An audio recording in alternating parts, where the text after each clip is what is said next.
So hello guys, आप देख सकते हो। अब हम रेस्ट ऑफ द 7 क्वेश्चंस करने वाले फंक्शंस चैप्टर के। तो जेई मेंस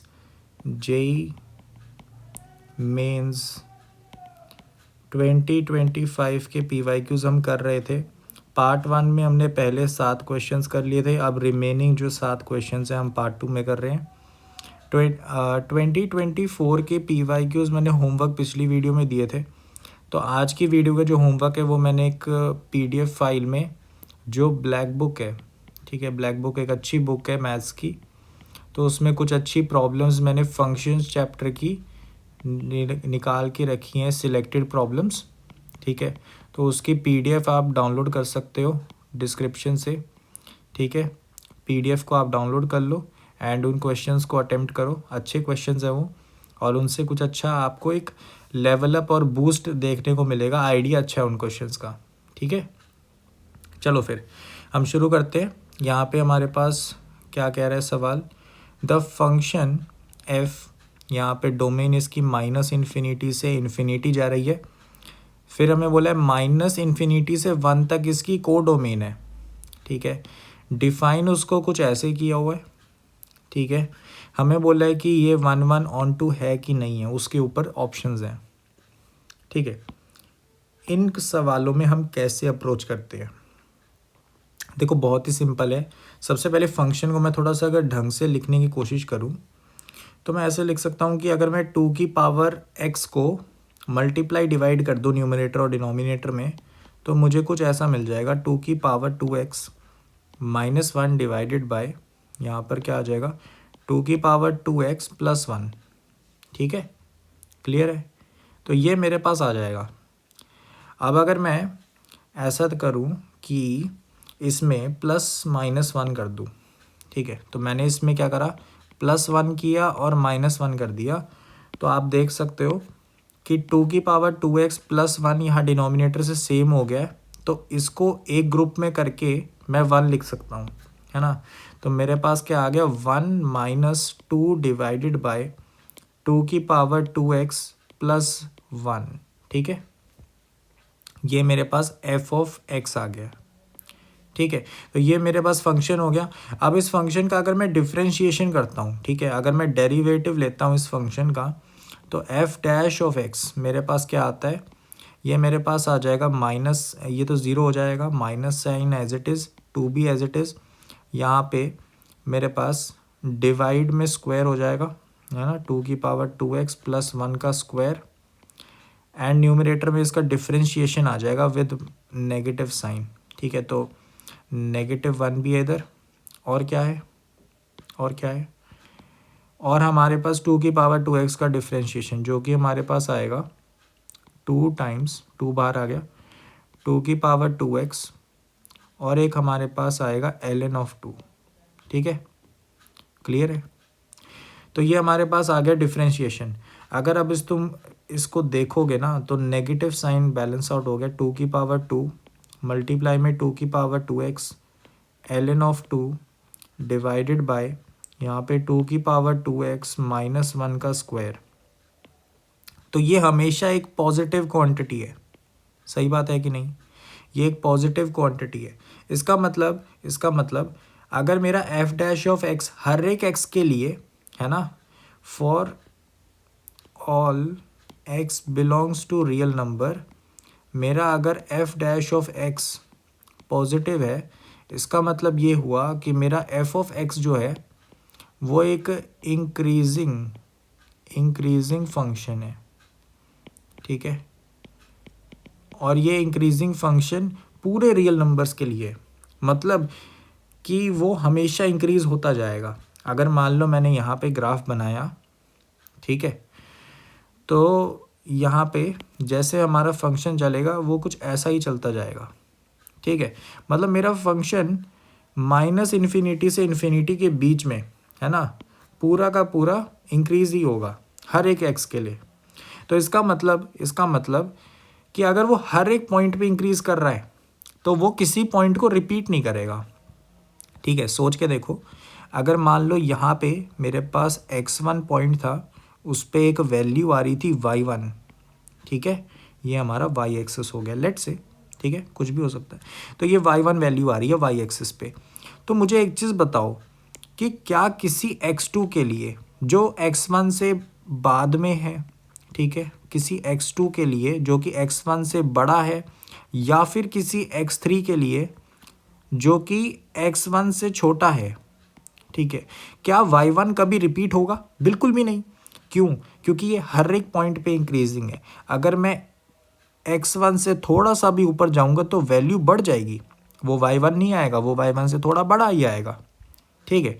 एंड सिमिलरली अगर मैं x3 की बात करूं तो x1 से थोड़ा सा छोटा चाहे x3 मैं ले लेता, तब भी हमारे पास एक ऐसी वैल्यू आती जो y1 से थोड़ी सी छोटी है, ठीक है। तो इस आइडिया से पता लग जाता है कि फंक्शन जो है मेरा एफ ऑफ एक्स, ठीक है, जो मेरे पास ये फंक्शन है एफ ऑफ एक्स, वो 1 1 होगा, ठीक है। हर एक वैल्यू के लिए एक ही आउटपुट आ रही है एंड वो वाइस वर्सा है, मतलब y1 किसी दूसरी वैल्यू से आ नहीं पाएगा, ठीक है, क्लियर है। अब हम चलते हैं ऑन टू पे। तो ऑन टू कैसे प्रूव करें? ऑन टू के लिए हमें क्या देखना है, कोडोमेन हमारी क्या थी, कोडोमेन थी हमारी -∞ से 1, ठीक है, -∞ से 1। तो मुझे ये पता है कि मेरा फंक्शन जो है इंक्रीजिंग है, इसका मतलब कि वो हर एक वैल्यू को लेने की कोशिश कर रहा है। अब बस मुझे ये देखना है कि मैक्सिमम क्या वैल्यू जा रही है मेरे फंक्शन की एंड मिनिमम क्या वैल्यू जा रही है। और मैक्सिमम और मिनिमम वैल्यू, क्योंकि मेरी कोडोमेन जो डोमेन है वो -∞ से इन्फिनिटी तक है, सारी इनपुट आ रही है रियल नंबर्स की, तो मेरी मैक्सिमम इनपुट कब होगी? जब x इन्फिनिटी जाएगा, है ना। और मिनिमम कब होगी? जब मेरा x जो है -∞ जाएगा, क्लियर है। तो यहाँ से मुझे ये चीज़ पता लगी कि जो मिनिमम वैल्यू है फंक्शन की वो मेरी कब आएगी? जब मेरे पास मैं लिमिट लगा दूँ x टेंड्स टू -∞ मेरे फंक्शन पे, ठीक है। तो -∞ अगर मैं लगा तो मेरा फंक्शन क्या था? मेरा फंक्शन था 2 की पावर 2x -1 / 2 की पावर 2x + 1, है ना। तो इस पे लिमिट्स का आप कॉन्सेप्ट हमें यूज़ करना है। तो यहाँ पे हम देख सकते हैं कि अगर हमारे पास x -∞ जा रहा है तो ये वैल्यू कहाँ जाएगी? ये वैल्यू ज़ीरो को अप्रोच करेगी, तो ये ज़ीरो हो गया और ये भी ज़ीरो जा रहा है, तो क्या वैल्यू आ गई? -1, ठीक है, -1 वैल्यू आ गई।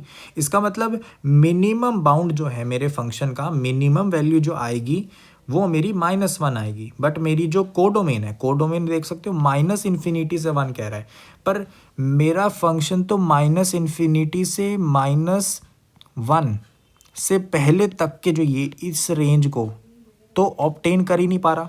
इस वैल्यू को, इन वैल्यूज़ को तो ला ही नहीं सकता किसी x के लिए, क्योंकि मिनिमम वैल्यू ही -1 है ना।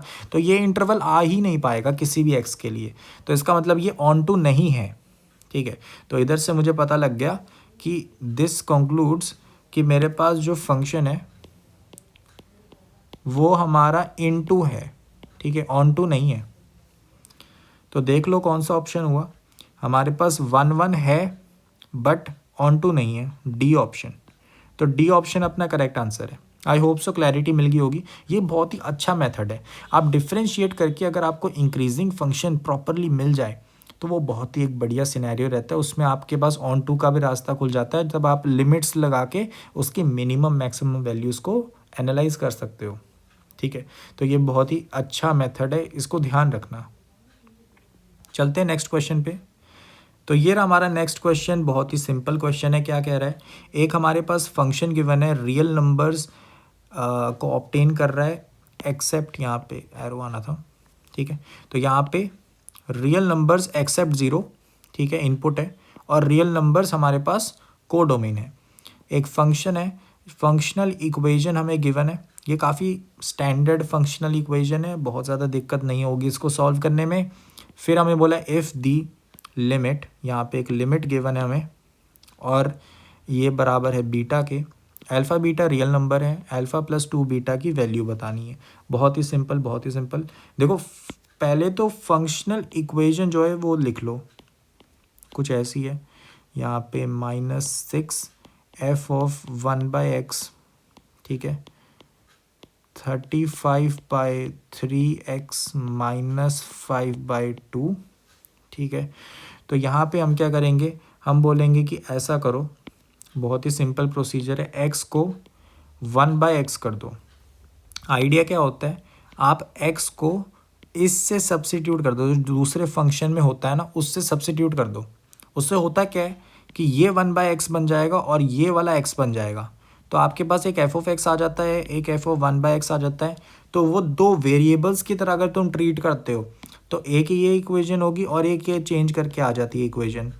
तो दो वेरिएबल दो इक्वेशन सॉल्वेबल होती हैं, ठीक है। अभी करके दिखाता हूँ। तो यहाँ पे x को 1/x डाला तो हमारे पास क्या आया, f(1/x), ठीक है, -6 f(x) इक्वल टू यहाँ पे आएगा 35x/3 -5/2। क्लियर है। तो यहाँ पे आप देख सकते हो कि ये पहली इक्वेशन हो गई, ये दूसरी इक्वेशन हो गई। मेरे पास दो ही वेरिएबल्स हैं, एक ये वेरिएबल हो गया, एक ये वेरिएबल हो गया। तो मैं ऐड सब्ट्रैक्ट करके f(x) निकाल सकता हूँ, है ना, सही बात है कि नहीं। तो हम क्या करेंगे, इस दूसरी इक्वेशन में f(1/x) की वैल्यू निकालो और उसको डाल दो इसमें। तो हमने दूसरी इक्वेशन में f(1/x) निकाला तो हमारे पास क्या आ गया, 6 टाइम्स f(x) प्लस 35x/3 -5/2। इसको डाल दो 1 में। 1 में जैसे ही आपने डाला तो क्या बन गया, f(x), ठीक है। यहाँ पे क्या आ गया, f(x) माइनस यहाँ पे 6 मल्टीप्लाई होगा 36 f(x), और फिर उसके बाद माइनस यहाँ पे मल्टीप्लाई होगा तो -270x, और अगर माइनस प्लस हो गया 315 बन रहा है, ठीक है। ये हमारा बराबर क्या आ गया, 35/3x -5/2, ठीक है, क्लियर है।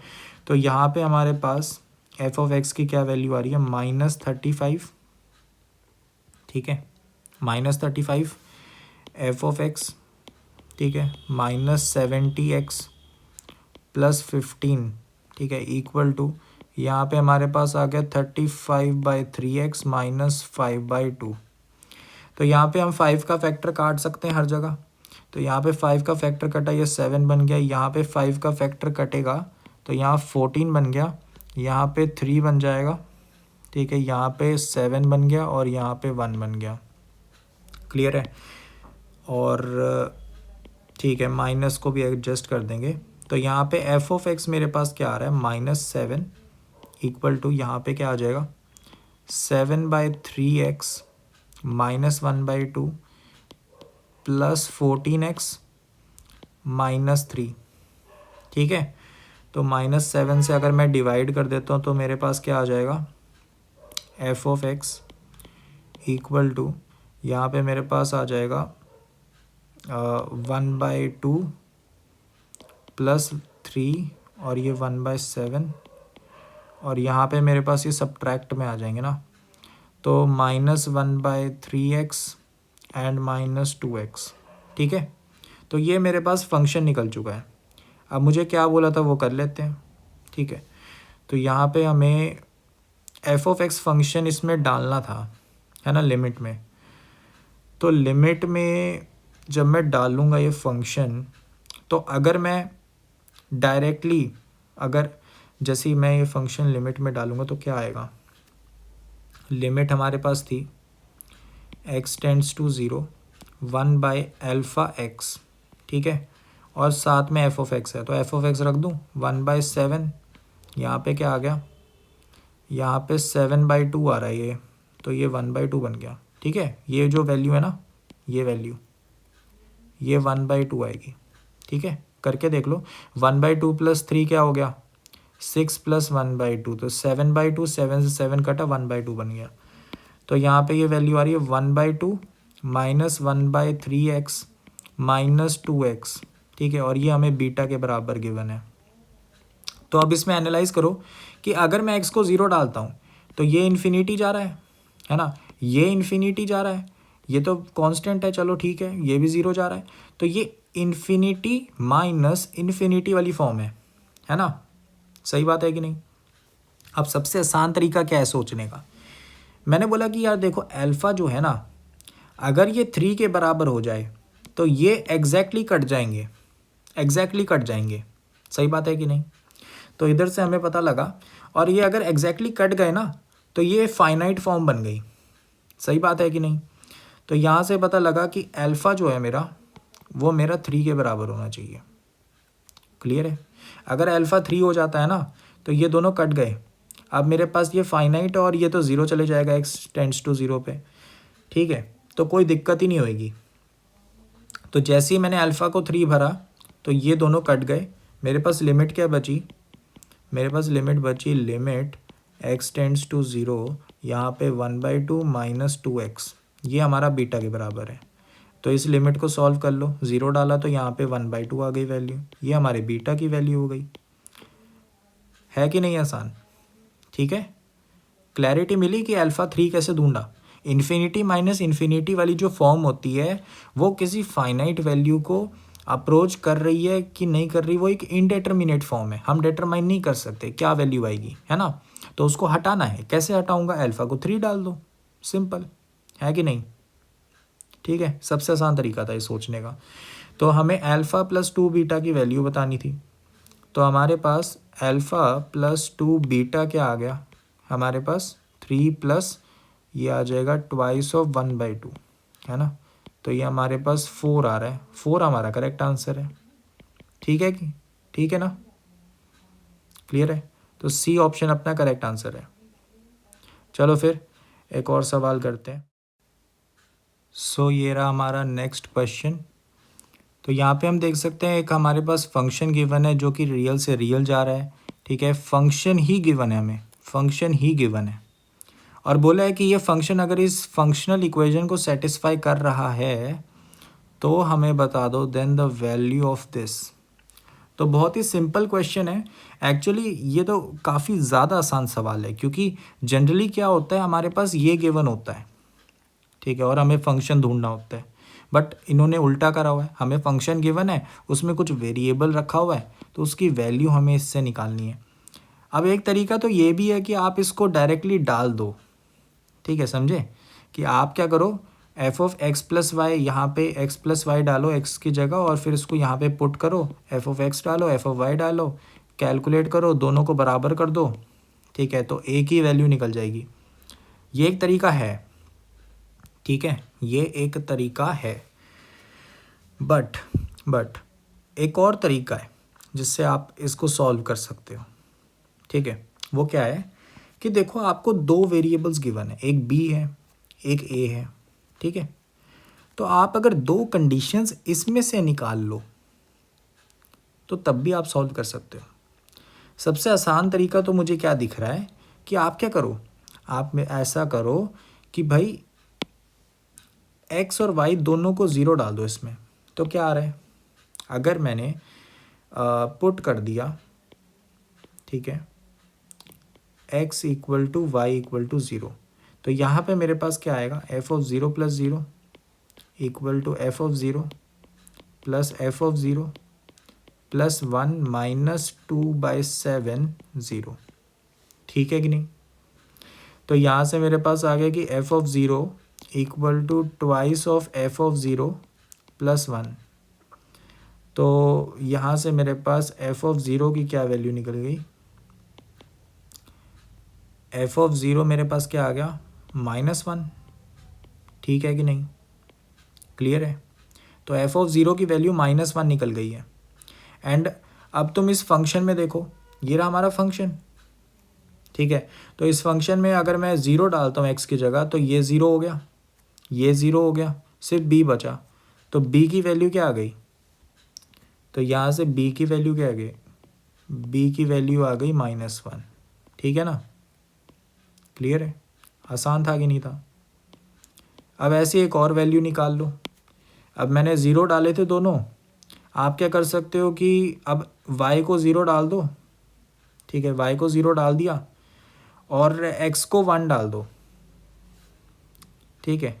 y की 0 की वैल्यू, x की वैल्यू 1 नहीं निकलेगी, उससे नहीं निकलेगा। और कुछ कर सकते हैं हम, पार्शियल डिफरेंशिएशन भी कर सकते हैं ना, वो वाले तरीके से ही होगी आई थिंक, कोई और वैल्यू निकल जाए, ठीक है। तो हम ऐसा करते हैं, पार्शियल डिफरेंशिएशन कर लेते हैं, क्योंकि मुझे लग रहा है कि कोई और वैल्यू इसमें से निकलेगी नहीं। तो हम एक पार्शियल डिफरेंशिएशन कैसे करते हैं, बहुत ही आसान है, जो कि आपको पता होना चाहिए। फंक्शनल इक्वेशन को सॉल्व करते हुए सीखते हैं ये चीज़ें, कि आप क्या करो, कोई एक वेरिएबल को वेरिएबल की तरह ट्रीट करो, और उसके अलावा जितने भी वेरिएबल एग्जिस्ट करते हैं हमारी फंक्शनल इक्वेशन में, उनको कांस्टेंट की तरह ट्रीट करो, ठीक है, और डिफरेंशिएशन करो, सिंपल। तो जैसे ये हमारे पास एक फंक्शनल इक्वेशन है, तो इसका मैं पार्शियल डिफरेंशिएशन तुम्हें करके दिखाता हूँ। तो हमारे पास जो इक्वेशन गिवन है क्या है, f of x plus y equal to f of x plus f of y plus 1 minus 2/7 x times y, ठीक है।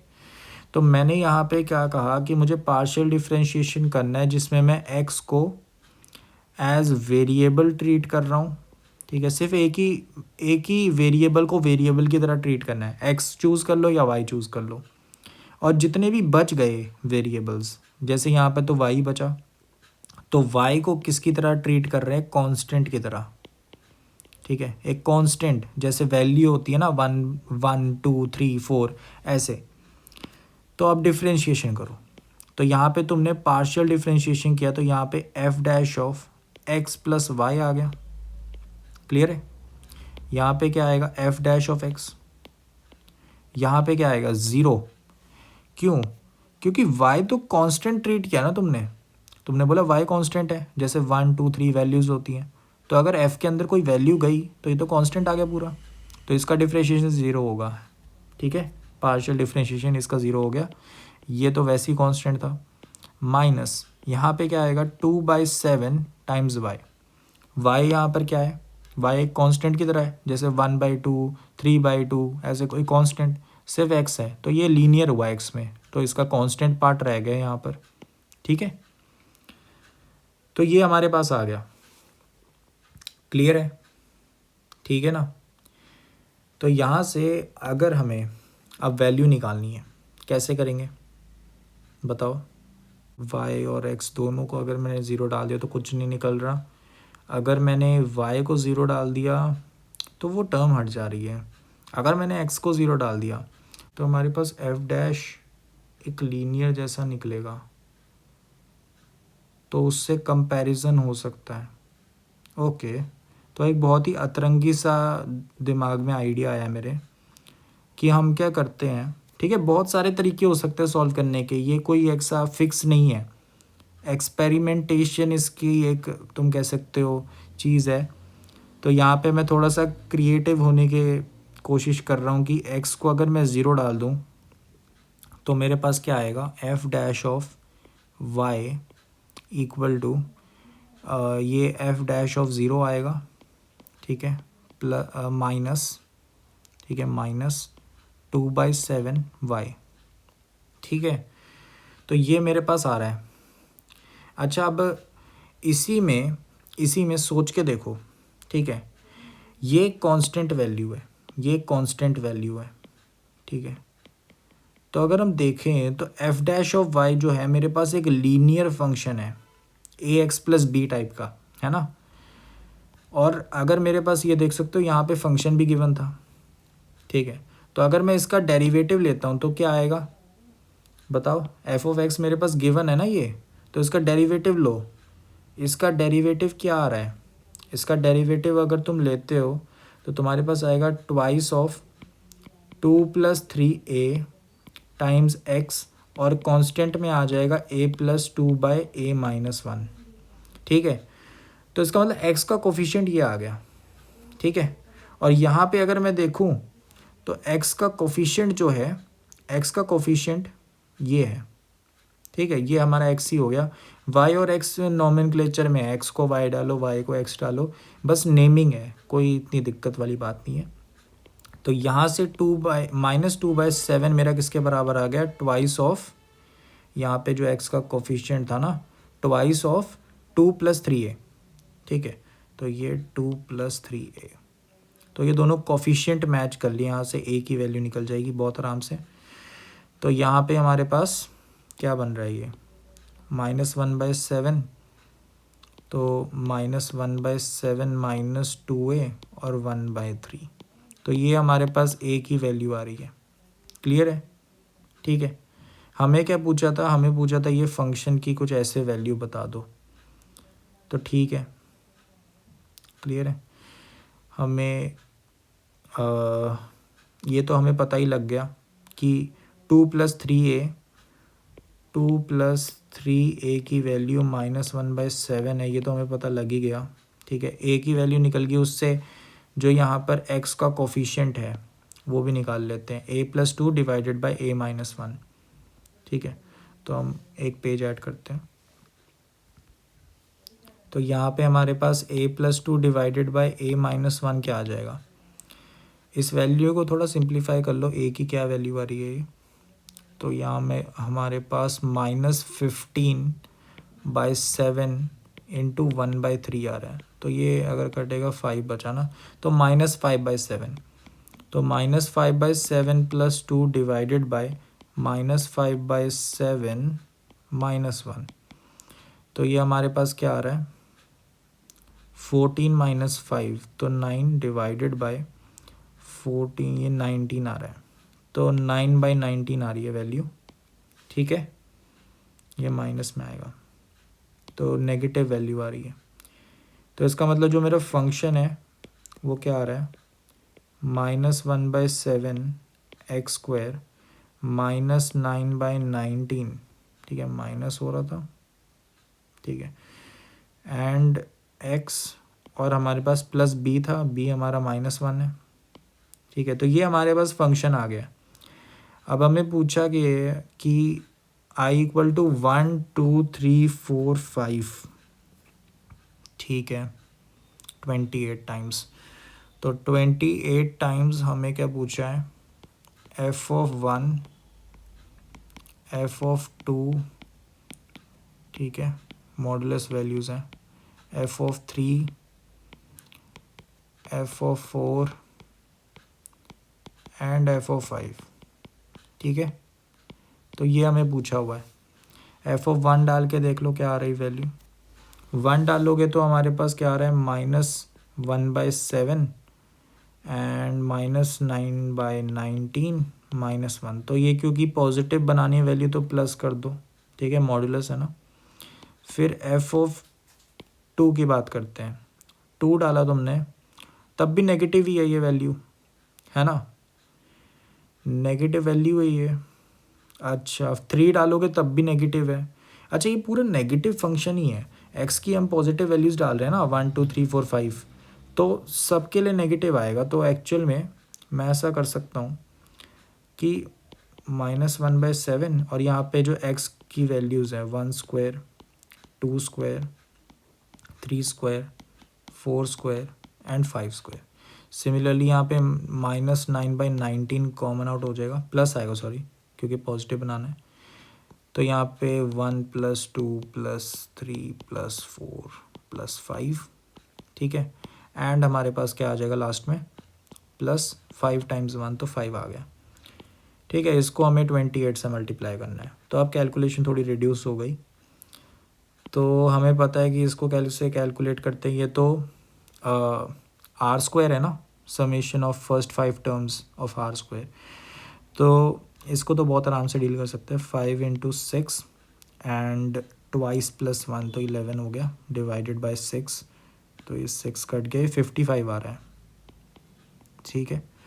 सिमिलरली इसको अगर हम देखें तो ये 15 आ रहा है, ठीक है, और हमारे पास +5 भी है, तो ये हमारे पास आ रहा है 55/7 + 9 × 15/19 + 5, ठीक है। तो ये हमारा 28 से मल्टीप्लाई हो रहा है, ठीक है, क्लियर है। आई थिंक एक एरर करी है यहाँ पे ये -7 ही आना था, तो ये 12 आ रहा था। ठीक है, तो ये 19 नहीं 12 है। यहाँ पे भी 12 आएगा और यहाँ पे भी 12 आएगा, तो यहाँ पे भी 12 आएगा।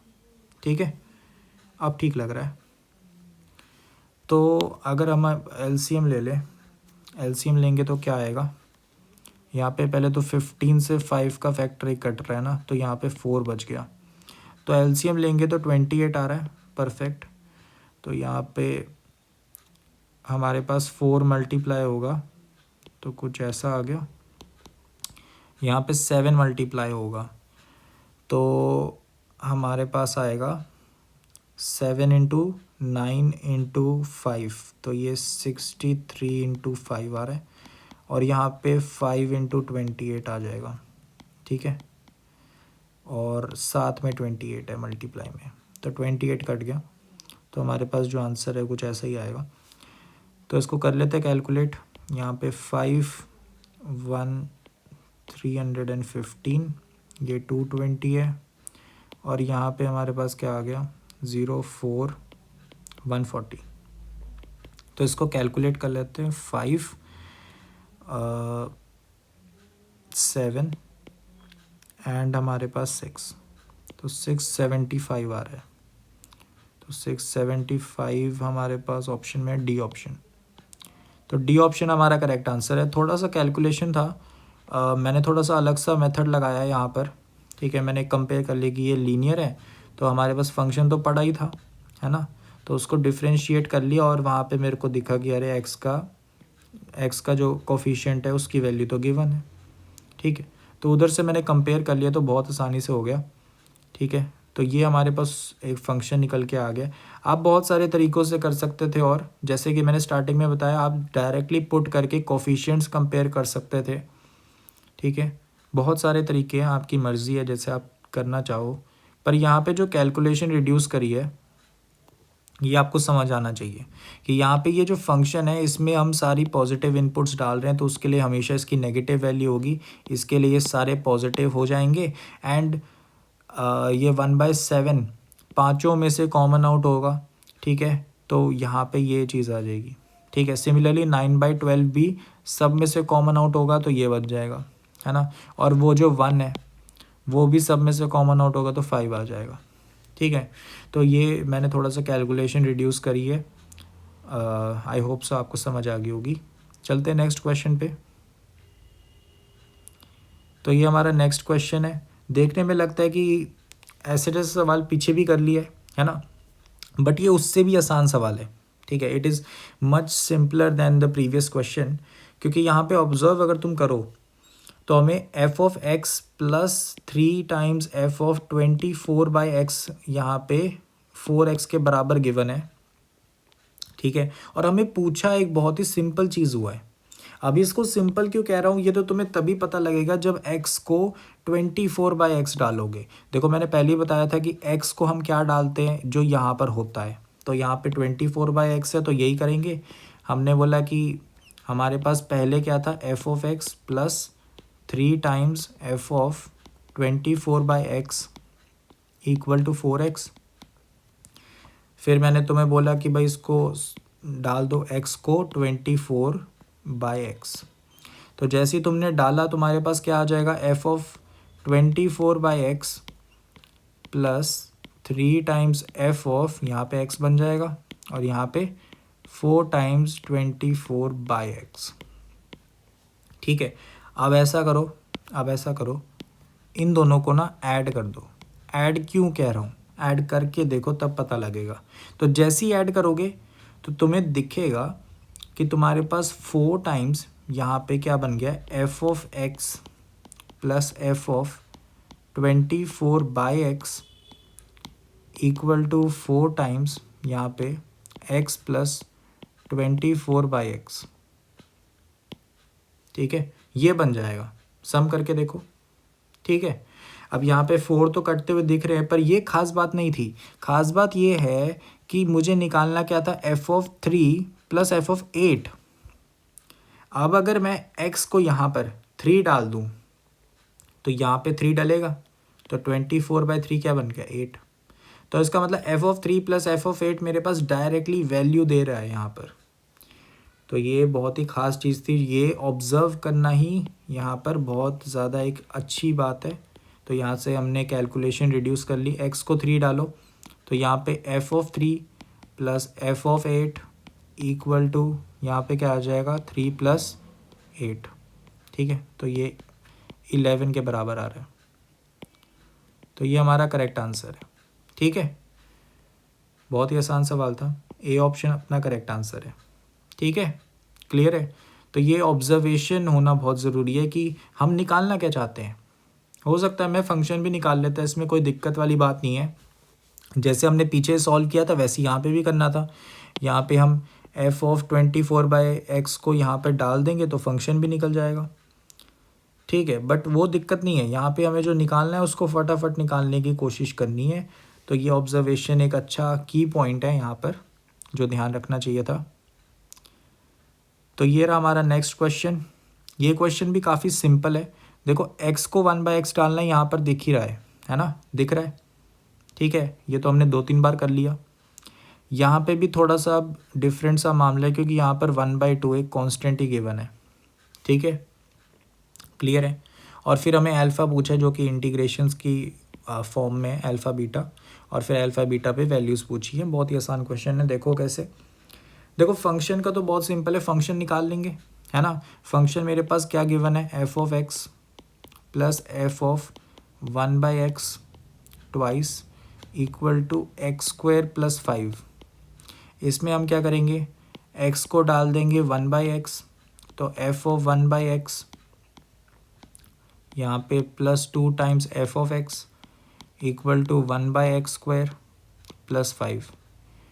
तो मुझे पता है कि f(1/x) को मुझे यहाँ पे डालना पड़ेगा, तो डाल दो। तो तुम्हारे पास आया f(x), ठीक है, f(x) -4 f(x), ठीक है, और तुम्हारे पास क्या आ जाएगा +2/x² + 10 इक्वल टू x² + 5। ठीक है, क्लियर है, ये हमारे पास आ जाएगा। तो हमारे पास यहाँ पे क्या बन रहा है, -3 f(x) और वहाँ पे क्या बन रहा है -5 -2/x² + x²। तो f(x) मेरे पास क्या निकल गया 5/3 + 2/3x² + x²/3। तो ये मेरे पास फंक्शन निकल चुका है। ठीक है, इसकी इंटीग्रेशन करनी थी। ठीक है, तो अल्फ़ा निकल जाएगा। तो यहाँ पे अल्फ़ा जो है मेरा वो क्या आ जाएगा, इंटीग्रेशन 1 से 2 f(x). तो मेरे पास 5/3 + 2/3x² एंड प्लस x²/3, ठीक है, dx। तो इसको ज़रा करके देखो क्या बन रहा है। तो ये हमारे पास आ रहा है 5/3 यहाँ पे x प्लस -2/3x एंड यहाँ पे हमारे पास क्या आ जाएगा x³/9। इस पे वैल्यू डालेंगे 1 और 2। तो यहाँ पे क्या आ रहा है, तो ये मेरे पास आ जाएगा 5/3 माइनस ये आएगा 2/3 1/2 -1, तो -1/2 बनेगा, -1/2, तो 2 कटा 1 कटा, तो ये हमारे पास बन रहा है 1/3 एंड यहाँ पे मेरे पास आ जाएगा 8 - 1 जो कि 7/9। ठीक है, तो ये हमारे पास क्या बनेगा, ये दोनों तो हमारे पास मिलके 2 बन जाएंगे, तो 2 + 7/9 है ये। तो ये मेरे पास बन गया 9 18 25। ठीक है, 25/9 आ रहा है। ठीक है, अल्फ़ा। तो बीटा भी निकाल लेते हैं। बीटा में ज़्यादा दिक्कत नहीं होगी, अब देखो जैसे ये निकल गया, अब यहाँ पे हुआ क्या है कि देखो g(1/2) की वैल्यू तुम्हें थोड़ी सी निकालनी पड़ेगी, है ना, तभी तो बीटा निकाल पाओगे। तो यहाँ पे बहुत सिंपल है, ये फंक्शनल इक्वेशन सॉल्व करने के लिए आपको क्या करना है कि आप देखो x को 1/2 डाल दो, 1/2 जैसे ही डालोगे तो ये दोनों सब्ट्रैक्ट हो गए, क्या बचा -g(1/2), और ये किसके बराबर आ गया 1/2 के, ठीक है। तो इसका मतलब g(1/2) की वैल्यू -1/2 है, तो इसको डाल दो इसमें, क्या आ गया हमारे पास आ गया कि 2 times g(x) -3 times g(1/2), g(1/2) अभी आपको बताया मैंने -1/2 के बराबर है, वो हमारा बराबर आ गया x के, ठीक है, क्लियर है। तो यहाँ से हमारे पास निकल गया कि g(x) जो है हमारे पास क्या है 1/2 x - 3/2, ठीक है। तो ये हमारे पास g(x) निकल गया। तो बीटा की वैल्यू क्या आ जाएगी, इंटीग्रेशन 1 से 2 g(x) dx। तो यहाँ पे इंटीग्रेशन कर दो 1 से 2, यहाँ पे 1/2 बाहर निकल गया, x - 3/2 dx। तो 1/2 बाहर है, यहाँ x² 2 - 3/2x, इस पे वैल्यूज़ डालेंगे हम 1 से 2, तो ये हमारे पास आ जाएगा 4 - 1 3/2, और ये 3/2 ये आ गया, तो ये हमारे पास 0 आ रहा है, ठीक है। तो बीटा की वैल्यू 0 आ रही है। तो 9 टाइम्स अल्फ़ा पूछ रहे थे, है ना, तो 9 हमें पूछा था 9 टाइम्स अल्फ़ा प्लस बीटा बता दो, तो हमारे पास ये आ रहा है 9 टाइम्स 25/9 प्लस 0, तो ये 25 आ रहा है, तो 25 हमारा करेक्ट आंसर है, ठीक है, क्लियर है। तो 25, कुछ गड़बड़ हुई है कैलकुलेशन में, ओके, यहाँ पे माइनस आना था, ठीक है, -x² 3 था, तो यहाँ पे भी माइनस होना था, तो यहाँ पे भी माइनस होना था, ठीक है, -7/9, यहाँ पे भी -7/9 होना चाहिए था। तो ये वैल्यू 25/9 नहीं आएगी, ये वैल्यू आएगी 11/9, ठीक है, 11/9 आएगी। तो इसका मतलब यहाँ पर ये 11 है और आंसर 11 आएगा, ठीक है, क्लियर है। तो यहाँ पे डी ऑप्शन अपना करेक्ट आंसर है, क्लियर है बात, ठीक है। थोड़ी सी कैलकुलेशन एरर होगी मुझसे, बाकी कॉन्सेप्ट सिंपल था इसमें। तो ये हमारा नेक्स्ट क्वेश्चन है, काफ़ी सिंपल क्वेश्चन है ये भी, थोड़ा सा तुम्हें यहाँ पर डायग्राम बनाने एंड क्लैरिटी मिल जाएगी कैसा क्वेश्चन है ये, ठीक है। तो ए हमारे पास एक सेट गिवन है, ठीक है, कार्टेशियन प्रोडक्ट टाइप है जो कि इस रिलेशन को सेटिस्फाई कर रहा है। फिर बी एक और है ऐसे जैसा जो कि एलिप्स है। फिर सी एक और है ऐसे जैसा जो कि सर्कल है, सर्कल भी नहीं बेसिकली तुम कह सकते हो सर्कल और उसका इंटीरियर, ठीक है, बाउंड्री प्लस सर्कल का इंटीरियर, ठीक है, वो हमारे पास सी है। और डी हमें बोला हुआ है ए इंटरसेक्शन बी है, ठीक है। फिर हमें बोला है कि फंक्शन बता दो 1 1 कितने बनेंगे टोटल नंबर जो कि डी से सी जा रहे हैं, ठीक है। तो हमें काउंट निकालना है, क्या निकालना है, नंबर ऑफ फंक्शंस जो कि डी से सी जा रहे हैं, ठीक है, क्लियर है बात, समझ आई बात। अच्छा देखो डी निकालना बहुत सिंपल है, ठीक है, अगर तुम्हें पता हो, ठीक है, थोड़ा सा तुम्हें आइडिया आ रहा हो कि टोटल नंबर निकालने के लिए मुझे बस इन दोनों सेट में कितने एलिमेंट्स होंगे वो निकालना है, डी में कितने एलिमेंट्स होंगे और सी में कितने एलिमेंट्स होंगे, मतलब मुझे बस कार्डिनैलिटी चाहिए इन दोनों सेट्स की आंसर निकालने के लिए, ठीक है। और डी की कार्डिनैलिटी तो देख के ही पता लग रही है, कैसे, देखो ए का ग्राफ बनाते हैं, ए इंटरसेक्शन बी है ना, तो ए और बी दोनों का ग्राफ बना के दिखा देता हूँ। ए तो हमारा सर्कल है,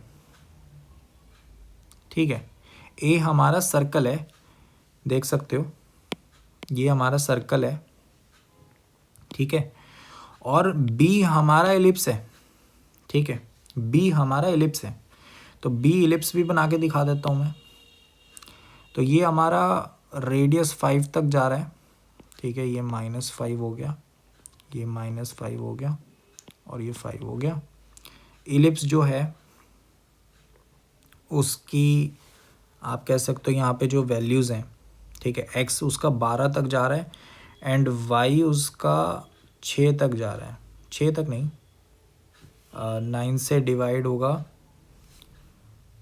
तो 54, 16, 4 तक जा रहा है, ठीक है। तो बेसिकली यहाँ पर -12 एंड +12, -4 एंड +4 इधर से पास हो रहा है ये इलिप्स, ठीक है। तो कुछ ऐसा सा इलिप्स है, ठीक है, मैंने मेजर एक्सिस और माइनर एक्सिस की लेंथ से पता कर लिया ये। तो यहाँ पे साफ साफ दिख रहा है, साफ साफ दिख रहा है कि इस डायग्राम में 4 इंटरसेक्शन पॉइंट्स हैं, ठीक है।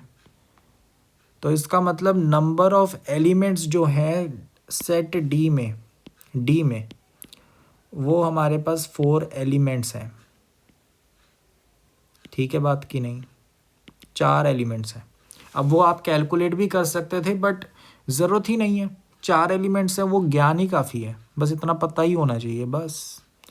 अब सी को देख लेते हैं, सी में हमें थोड़ा सा दिमाग लगाना है, हमें यहाँ पर ये तो रियल नंबर गिवन थे, यहाँ पे बोले इंटीजर है, तो इधर पॉइंट्स निकलेंगे, ठीक है, पॉइंट्स निकलेंगे। तो x² - y² < 4 का हमें एक बार ग्राफ बनाना पड़ेगा और थोड़ा सा कैलकुलेट करते हैं। तो यहाँ पे मैंने ग्राफ बनाने की कोशिश करी, ठीक है, ये 2 रेडियस का सर्कल हो गया, ठीक है, क्लियर है बात की नहीं। तो यहाँ पे हमें दिख रहा है कि कितने पॉइंट्स हैं, 1 2 3 4 5 6, ठीक है, 7 8 9 10, ठीक है, 11 12 13, तो 13 पॉइंट्स एग्जिस्ट करते हैं, यहाँ पे काउंट कर लिया हमने, ठीक है, इंटीजर्स वाले। तो यहाँ पे हमें पता लगा सी के कितने पॉइंट्स एग्जिस्ट करते हैं, 13, ठीक है, क्लियर है। तो आप देखो इसका मतलब अगर डी वाले सेट को मैं बनाऊं तो उसमें 4 पॉइंट्स एग्जिस्ट करते हैं, पी क्यू आर एस, और जो सी वाला जो सेट होगा उसमें हमारे पास कितने पॉइंट्स हैं, बहुत सारे हैं, है ना, A1 A2 A3, ऐसे करते करते हमारे पास कितने 8 13 है। तो अगर मुझे 1 1 बनाना है तो पता है कि P के पास 13 चॉइसेस हैं, कहीं पे भी जा सकता है, कोई भी एक चुन ले, है ना। तो P के पास कितनी चॉइसेस हो गई, P के पास कितनी चॉइसेस हो गई, 13। फिर मैंने देखा कि P लेट से A2 पे चले गया, ठीक है, एक चूज़ कर लिया उसने। फिर Q के पास कितनी चॉइसेस हैं, Q के पास कितनी चॉइसेस हैं, उसके पास 12 बची, क्योंकि A2 तो यहाँ पे ऑक्यूपाई हो चुका है, उसको एक और बार नहीं कर सकते क्योंकि 1 1 काउंट करने हैं, है ना। तो Q के पास 12 चॉइसेस बची, ठीक है, तो इसका मतलब Q के पास यहाँ पर कितनी चॉइसेस हैं, 12। सिमिलरली R के पास कितनी बच जाएंगी, 11, क्योंकि एक तो Q उठा लेगा। फिर वैसी S के पास कितनी बच गई, 10। इन सारों को मल्टीप्लाई करेंगे, ठीक है, क्योंकि मल्टीप्लिकेशन रूल लगेगा, एक साथ होने चाहिए, है ना, एक ही केस के अंदर है। तो यहाँ पे जो हमारा आंसर है वो होगा 13 × 12 × 11 × 10, ठीक है, क्लियर है। तो ये हमारे पास आंसर होगा 13 × 12, कैलकुलेट कर लेते हैं, ठीक है। तो ये एक्चुअली 12 + 1 है, ठीक है, तो × 12, तो यहाँ पे हमारे पास ये आएगा 12 का स्क्वायर जो कि होगा 144 + 12, तो ये हमारे पास क्या आ रहा है, 156। इसको 11 से मल्टीप्लाई करते हैं, है ना, इसको 11 से मल्टीप्लाई करते हैं, बहुत ही सिंपल है। तो हमारे पास आएगा 156 156, तो ऐड कर देते हैं इसको, तो 6117, ठीक है। और फिर हमारे पास 10 भी है मल्टीप्लाई करने के लिए, तो हमारे पास जो आंसर है वो आएगा 17160, ठीक है, क्लियर है। तो ये हमारे पास करेक्ट आंसर है, तो सी ऑप्शन हमारा करेक्ट आंसर है, ठीक है, क्लियर है। आप ये पॉइंट्स निकाल भी सकते थे डी वाले और सी वाले, बेसिक तो यही था कि आपको काउंट करने कि कितनी क्वांटिटी है उनकी, उस हिसाब से आंसर निकल जाएगा, ठीक है, क्लियर है।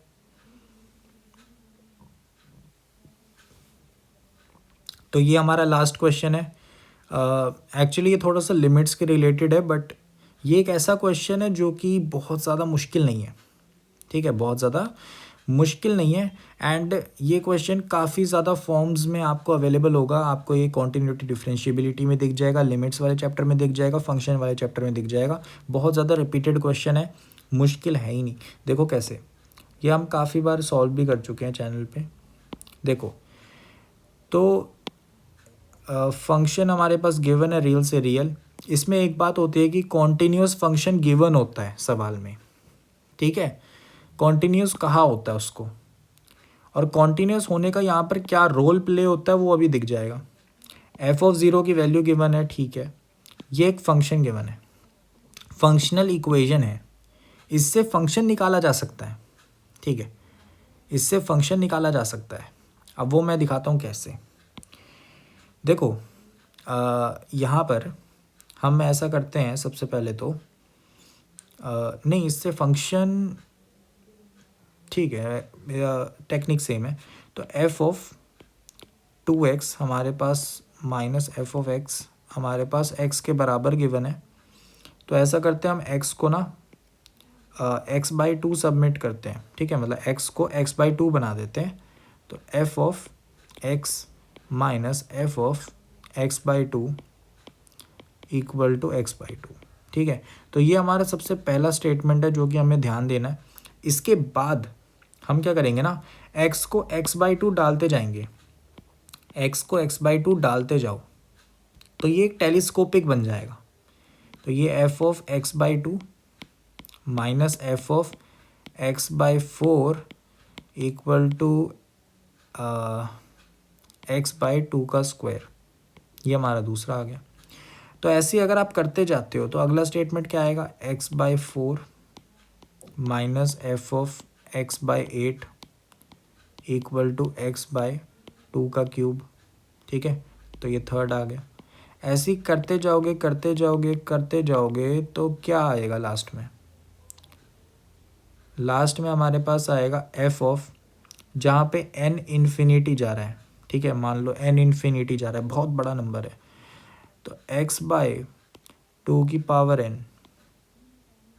-1 लगा लो, तो यहाँ पे माइनस f(x/2 की power n equal to x/2 की पावर n, ठीक है, ये आ जाएगा।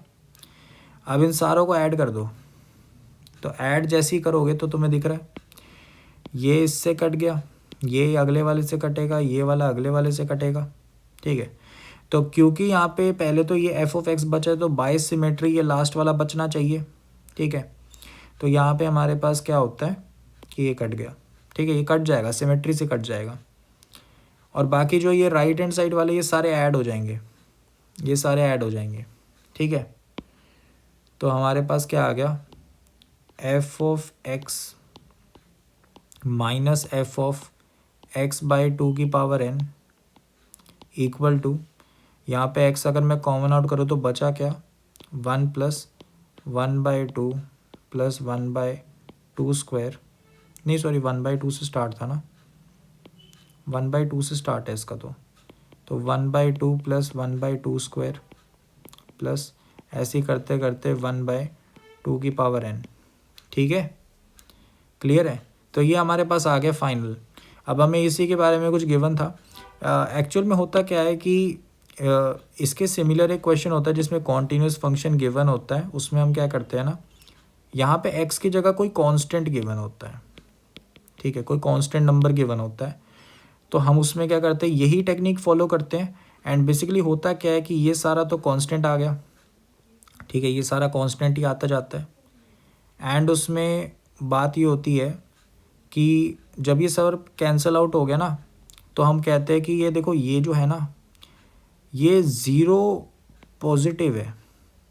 सही बात है कि नहीं? अगर n इन्फिनिटी जा रहा है तो ये ज़ीरो पॉजिटिव है, बहुत एक छोटी क्वांटिटी है ना, ज़ीरो के पास है। और हम बोलते हैं कि कॉन्टीन्यूअस है फंक्शन, इसका मतलब F of zero positive F of zero के बराबर होता है ना, कॉन्टीन्यूअस है तो इसका मतलब ये एक कांस्टेंट वैल्यू है। तो यहाँ से जो फंक्शन है हमारे पास कांस्टेंट निकल जाता है, ठीक है। तो वो एक तरीका होता है। यहाँ पे चलो क्वेश्चन थोड़ा सा डिफरेंट टाइप का है, बट ये आपको पता होना चाहिए, इस टाइप का क्वेश्चन आ सकता है, ठीक है। तो बेसिकली हमारे पास यही चीज़ गिवन थी यहाँ पर कि यहाँ पे लिमिट जो है n टेंड्स टू इन्फिनिटी, तो इस तरफ भी लगा दूंगा, इस तरफ भी लगा दूंगा कि limit n tends to infinity. ये मेरे पास क्या गिवन है, ये लेफ्ट हैंड साइड मेरे पास क्या गिवन है, g ऑफ x, तो ये बराबर आ गई इसके, ठीक है। तो ये लिमिट क्या है हमारे पास, n tends to infinity, x को बाहर ही निकाल लेता हूँ, यहाँ पे बचा क्या, 1/2 स्क्वायर एंड सो ऑन, ये 1/2 की पावर n। तो बेसिकली इन्फिनिटी तक जा रहा है, तो बहुत ही सिंपल है, ये तो एक समेशन ही हो गई, ठीक है। तो ये हमारे पास a divided by 1 minus r होता है, वही करेंगे हम, ठीक है। तो ये हमारे पास x के बराबर आ गया, g ऑफ x, ठीक है। तो g ऑफ x तो हमने निकाल लिया, हमें क्या पूछ रहा है, g of r square, r 1 से 10 तक जा रहा है, ठीक है। तो यहाँ पे एक पेज ऐड कर लेते हैं। तो हमें बेसिकली समेशन निकालना है, r इक्वल टू 1 से 10 g ऑफ r स्क्वायर, हमारे पास g ऑफ x है तो r स्क्वायर बन जाएगा ना। तो ये समेशन ऑफ r स्क्वायर हो गया, r इक्वल टू 1 से 10। तो यहाँ पे हमारे पास ये आ जाता है 10 टाइम्स 11 टाइम्स 21 डिवाइडेड बाय 6, ठीक है। तो 5 का फैक्टर कट गया एंड यहाँ 3 का फैक्टर कट गया, तो यहाँ पे हमारे पास ये आ रहा है 35 इंटू 11, तो 385 हमारा करेक्ट आंसर है, ठीक है, क्लियर है। 385 यानी बी ऑप्शन हमारा करेक्ट आंसर है। आई होप सो आपको समझ आ गया होगा कैसे सॉल्व करना था इस सवाल को, काफ़ी आसान सवाल है ना, ठीक है, क्लियर है, काफ़ी आसान सवाल है ना, ठीक है।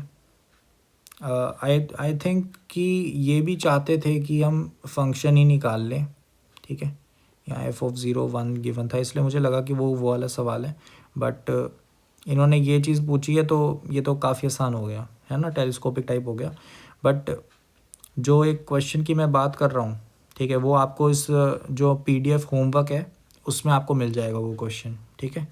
तो उसको ट्राई करना ज़रूर, उसमें आइडिया यही होता है एक तरीके का, बस कॉन्टीन्यूस फंक्शन के साथ ये चीज़ आपको यूज़ करनी होती है, ठीक है। सोच के देखना, ये हमारे पास 0 पॉजिटिव आता है तो इसको एफ ऑफ 0 के बराबर ही रख देते हैं, ठीक है। उससे F of x constant function आता है बेसिक बात पे। तो एक बार ट्राई करना, जो होमवर्क वाली PDF मैंने दी है, ब्लैक बुक के कुछ सिलेक्टेड क्वेश्चन है उसमें, तो उनको एक बार ट्राई करना, उसमें एक आपको अच्छा लेवल अप मिल जाएगा फंक्शंस चैप्टर में, ठीक है। बाकी मिलते हैं अगली लिमिट्स की वीडियो के साथ।